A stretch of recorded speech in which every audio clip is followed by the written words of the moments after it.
This was clearly not just so that the spectators could see the action.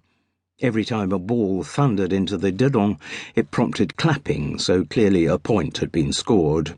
And given the speed at which the hard balls arrived, there was comfort in the fact that stout netting stopped them from hitting the spectators. The atmosphere among those watching was distinctly benign. Though clearly absorbed in the game, they had an air of levity about them. Applause was accorded to what Jude assumed was good play, but there were also a lot of cheery insults called out between points.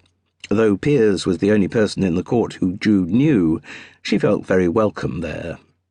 The young man who was marking the game sat at the far end of the front bench in the dedans, calling out ever more obscure to Jude incantations like "better than the door," "hazard chase the line," and "more than a yard worse." He had been introduced to her as Ned Jackson, our junior pro, and his was one of the few names she had retained from the list that Piers had reeled out to her on their arrival. She had also taken on board the information that the event being contested that Sunday morning was the Secretary's Cup, known rather waggishly to all members of the club as the Sex Cup. During their drive down from Bayswater in his E-type Jaguar, carmine red with black leather upholstery, Piers had explained to her that this was a doubles competition with random pairings. His allocated partner was a teenage girl called Tonya Grace. Piers and Tonya had won through the preliminary rounds on the Saturday to earn a place in the finals.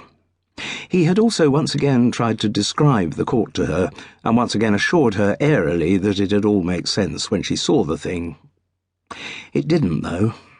The area was probably about the same size as a lawn tennis court, but it was walled in. The floor was mostly painted in oxblood red, though a section at the far end was green. Different coloured lines, parallel to the net, were marked on the surface. On the walls, presumably to identify these lines, large numerals were painted. Maybe 20 feet above the ground, the side walls became large windows, leading up to a pitched glass roof. Although this transparent ceiling shed quite a lot of daylight on the court, between the rafters hung large silver-shaded lamps to illuminate the playing area. Along either side, at the level of the windows, were wooden walkways, presumably to give access for cleaning and maintenance. On the wall to her left, and the one facing her, Jude could see sloping roofs about 10 feet off the ground, and the sound of balls bouncing on the wood above her head suggested that the dedans was covered by a similar penthouse. They looked like covered walkways, and indeed under the long one was the passageway through which she had been escorted to her spectating position. The walls beneath this long roof only rose to about 3 feet. Above that, wooden support posts divided the space into window-like sections. Like the dedans, these recesses were backed by strong netting, presumably for the same reasons of safety. On the right-hand wall at the far end was another strange feature, a rectangular recess that looked like a blocked-off window. Just when Jude was reckoning that her survey had found enough architectural eccentricities, she noticed that towards the end of the long right-hand wall, a section jutted out from floor to ceiling, for no apparent reason, or no more reason than was offered by the other oddities she'd observed.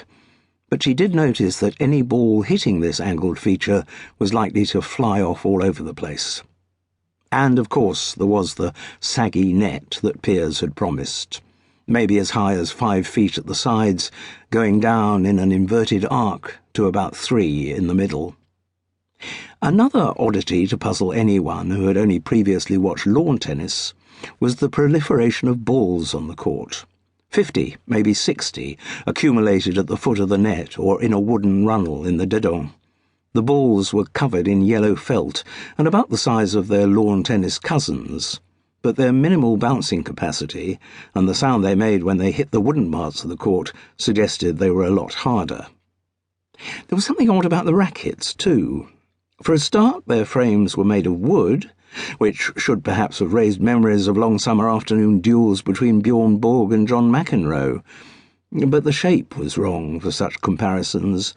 Bizarrely, the real tennis rackets were not symmetrical. The head came out at a slight angle from the handle.